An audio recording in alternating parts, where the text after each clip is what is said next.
Салют, друзья!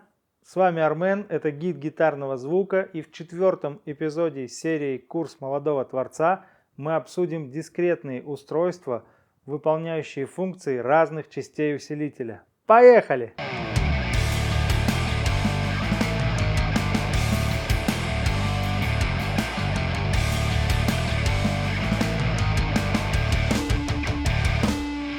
Начнем с преампов. Они позволяют получить характерное звучание определенного усилителя гораздо меньшими усилиями. Для примера рассмотрим линейку двухканальных девайсов V4 от компании Victory. Что характерно, 3 из 4 моделей воспроизводят школы звука, о которых мы говорили в прошлом ролике. Так, например, Jack имеет чистый канал а-ля Fender и второй канал с сочным перегрузом. Шериф предлагает звучание Marshall, где первый канал это JTM45, а второй как JCM 800. Copper спроектирован в стилистике Vox с функцией топ-буста. И Kraken это модерновый high-gain преамп, более приспособленный к тяжелым стилям с использованием 7 и 8 струнных гитар и баритонов.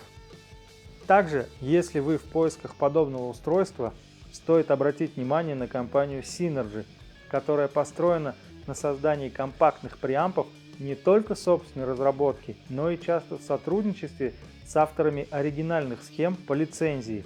На сегодняшний день они предлагают огромную линейку совершенно разных предов, основанных не только на классике, но и на современных усилителях.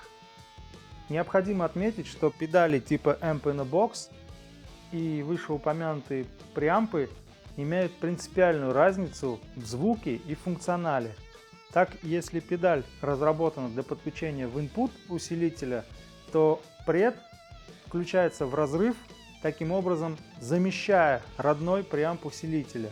А благодаря особенностям конструкции и питания, подобные девайсы чаще всего лучше педалей справляются с эмулированием звучания своего прототипа. Вот, например, мой усилитель Mesa Boogie Mark III предлагает шикарный чистый канал и ставший культовым хай-гейн. Но, как истинный фанат Джимми Хендрикса, я хотел бы иметь в арсенале и британский стиль звучания. И благодаря вот этому устройству мне не обязательно покупать отдельную голову Marshall. Моим ушам очень нравится звучание комбинации преампа Шериф с оконечником Марка и кабинетом, который у меня есть. Те, кто внимательно смотрели прошлый выпуск, могут спросить, как же так? Ведь усилители большого М построены на лампах EL34, а вместе стоят 6L6. Отвечаю, в свое время именно для Джимми модель JTM45 была переделана в JTM45/100 с 4 лампами KT66 в оконечнике, а они по звуку больше похожи на 6L6. Кстати, именно из-за KT66 лампа в логотипе нашего гида имеет такую причудливую форму. Оконечники используются для раскачки кабинетов, бывают моно и стерео.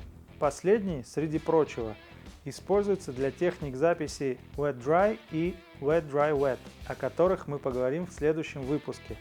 Как и в прошлом ролике, обращаю ваше внимание на потребность усилителя в нагрузке, которую обычно сообщают динамики в кабинете. Но если мы хотим включить усилитель, не беспокоя соседей, для этого можно использовать специальные приборы, которые мы обсудим далее. Лоудбоксы сообщают необходимое сопротивление усилителю и позволяют использовать его без подключения кабинета. Они бывают двух видов – резистивные и реактивные. Первые, как видно из названия, состоят из сопротивления и рассеивают мощность усилителя в тепло. По звуку они очень глухие и, на мой взгляд, звучат значительно хуже реактивных. Последние спроектированы гораздо сложнее.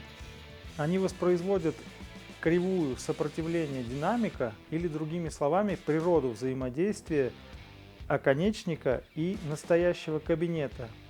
И из-за этого по звуку они более яркие и гораздо больше похожи на звучание настоящего кабинета. Хочу отметить, что это мое личное мнение, и есть большое количество гитаристов, которые считают, что разница в звуке не настолько значительна, чтобы за нее переплачивать. Однако, чтобы решить, какой вариант лучше для вас, обязательно сравните оба и позвольте вашим ушам принять окончательное решение. Спексимы, как следует из названия, симулируют звучание определенной модели динамика. В некотором смысле это очень скрупулезно настроенный эквалайзер с заданной АЧХ. Капсимы работают по похожему принципу, но чуть интереснее. Они воспроизводят звучание именно модели кабинета. Это подразумевает симуляцию звучания одного или более динамиков в кабинете с заданными размером и конструкцией задней стенки. Плагины, в свою очередь, предлагают самые широкие возможности в плане эмуляции. Здесь можно выбрать формат и тип кабинета, модели динамиков, микрофоны, которым снимается звук, а в некоторых даже есть разные виды оконечников на тот случай, если сигнал с преампа сразу подается на аудиоинтерфейс. Еще более интересный функционал предлагают комплексные решения, которые включают в себя и усилитель, и кабинет, и микрофоны, и еще и педали эффектов. Например, плагины от Neural DSP, которым мы обязательно посвятим отдельный ролик в будущем. За время работы в PedalZoo и DMTR больше всего вопросов и непонимания возникало именно с девайсами, перечисленными в названии данного ролика. Поэтому обсудим их использование чуть более подробно. Базово важно понимать, что цепь, собранная из перечисленных выше устройств, как реальных, так и виртуальных, должна быть такой же, как и в классическом усилителе. То есть сигнал приходит на преамп, где звук формируется в определенном стиле, потом петля эффектов, если потребуется, далее оконечник, а из него сигнал подается на кабинет с микрофонами. Как показывает опыт, проблемы случаются, если ожидать от прибора того, к чему он не предназначен, или наоборот, не разобравшись в функционале, продублировать один или несколько ключевых элементов цепи, что приводит к получению неудовлетворительного звучания. Для наглядности я расскажу вам 3 реальных истории из жизни, и первая из них будет называться «Мало гейна, встраиваемый Iridium». Однажды ко мне за консультацией обратился студент одного из московских джазовых училищ. Используя Iridium, он в основном играл на чистом звуке, и все было прекрасно.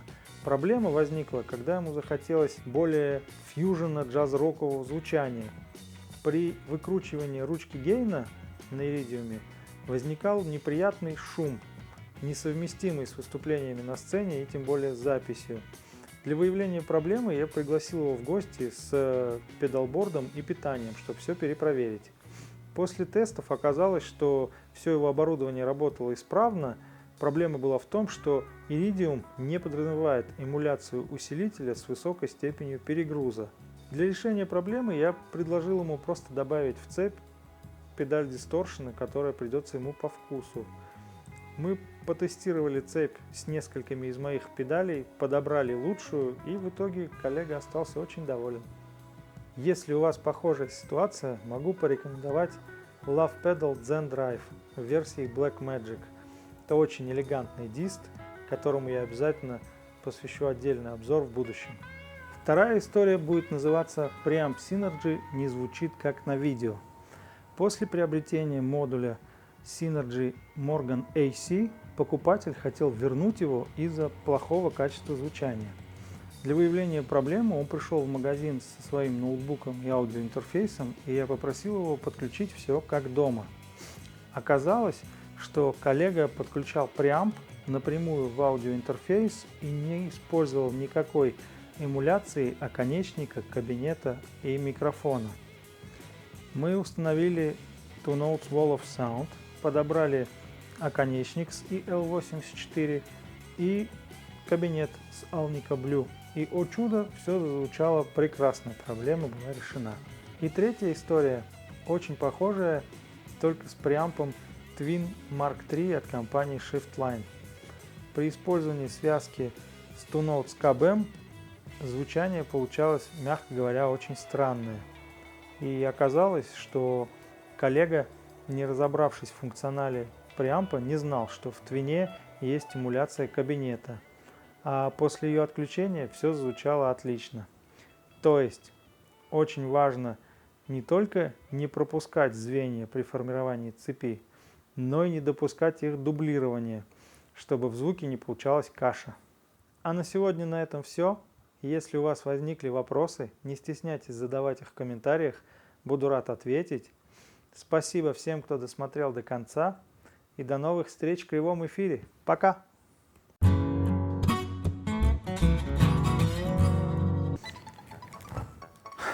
Он сказал «поехали» и запил водой. Начнем с преампов. Они позвоняют. Они позвоняют. Красавчик. Что за лев этот тигр, Вася? Это 5. Просто 10 баллов из 5. Что, у меня смена реквизита в кадре. Да, так классно все звучит. Очень классно. Лампа в гиде. Лампа в логотипе нашего гида имеет такую причудливую форму. Сейчас получится. Такую причудливую форму лампа имеет. Какой колоссный мальчик. Спексимы эмулируют с преампом Twin Mark III от компании Shiftline. При использовании связки нагрузки. Как и в прошлом ролике, обращаю ваше внимание на потребность усилителя электричка.